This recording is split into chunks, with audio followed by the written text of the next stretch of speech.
Right, Chibaba Shemiti, the loneliest African in Africa, is here with a big question.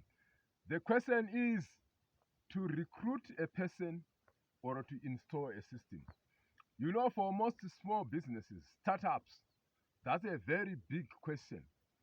Because, you know, I've experienced this firsthand.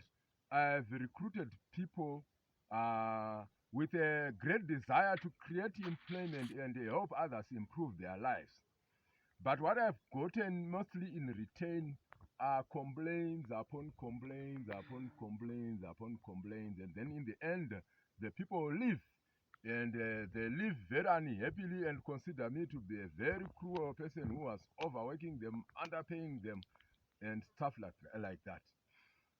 You know, I've seen that I've been paying salaries that are much higher than what big companies are paying their employees. Actually, there's a big supermarket chain which is actually paying less than 50% of what we paid our agronomy assistant. But yet, he was complaining that he had called his friend who was working elsewhere and he was earning something like $300 when he himself was earning $120. And their friend had this and that benefit and airtime allowance, what. All sorts of complaints being made. But you know, on the other hand, for a founder of a business, what they don't know is that the founder will be going out of his or her way, sacrificing a lot of things. There are a lot of things that my family needs that I actually sacrificed, and they didn't get those things. While I paid in excess of $3,600 in salaries alone this year.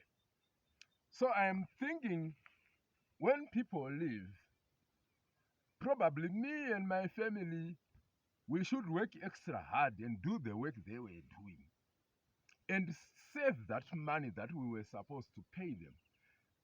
Use it to install, say, an irrigation system that will do the work that they were doing. And the irrigation system does not complain, does not have all those complaints upon complaints upon complaints. So that's a very big question for small businesses. People complain that there are no jobs. But when they get the jobs, they complain and complain and complain. So the complaining song, it really doesn't end. So I'm thinking a system is better because it doesn't complain. But when people cry foul that there are no jobs in Zimbabwe, well, that will be our own lookout.